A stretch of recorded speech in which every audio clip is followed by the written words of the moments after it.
works in Brazil are very well known, very popular.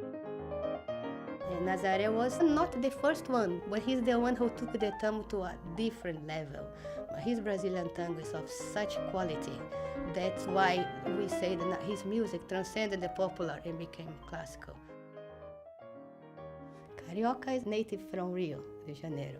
Like me, like Nazareth was Carioca. There's some people even said that Nazareth was not a Brazilian composer, he was a Carioca composer. Carioca music has this sort of a flavor of wit and charm that's we say is typical from people of Rio. And this is very much in Nazareth music. Urban music, tango brasileiro, he writes even one tango called Carioca, that he was portraying this image of the typical people from Rio. Nazareth was from a mixed race background. I think it is in the blood of Brazil that we have all this influence, all these descendants from all the different races that made Brazil. But in Nazareth's case, his music was very much made like the tango brasileiro. One of Nazareth's masterpieces is called Batuque. It's a beautiful tango, it's a bit a longer piece, very demanding pianistically. I wanted to record it because I love that piece.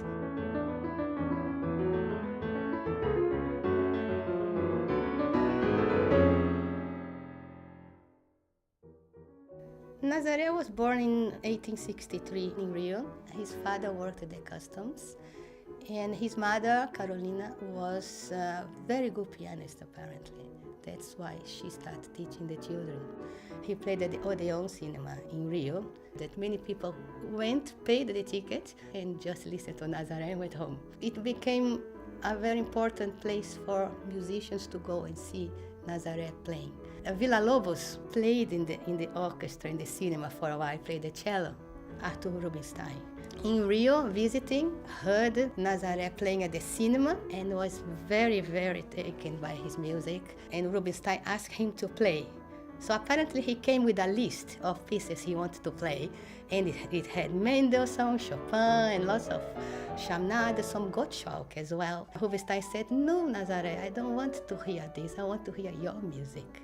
I think he knew how good he was, but he was always very modest and timid. Darius Milhaud was in Brazil and heard Nazareth playing at the Odeon Cinema. He ended up borrowing some of his, especially in the ballet Le Boeuf sur les Toits. He used many of Nazareth's melody.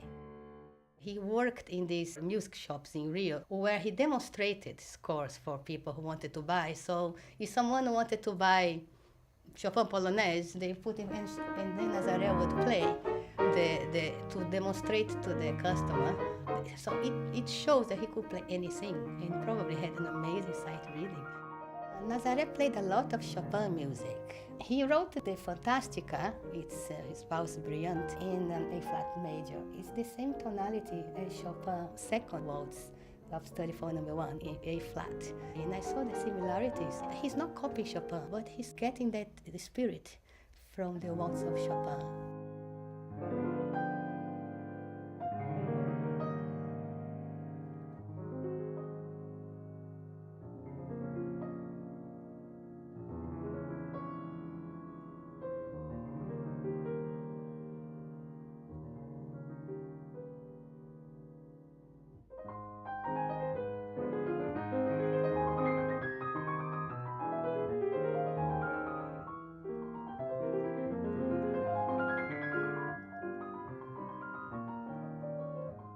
You can see him as being an amazing pianist, but very pianistic, not difficult in the sense that it's difficult for someone to play. It is written like Liszt and Chopin, right?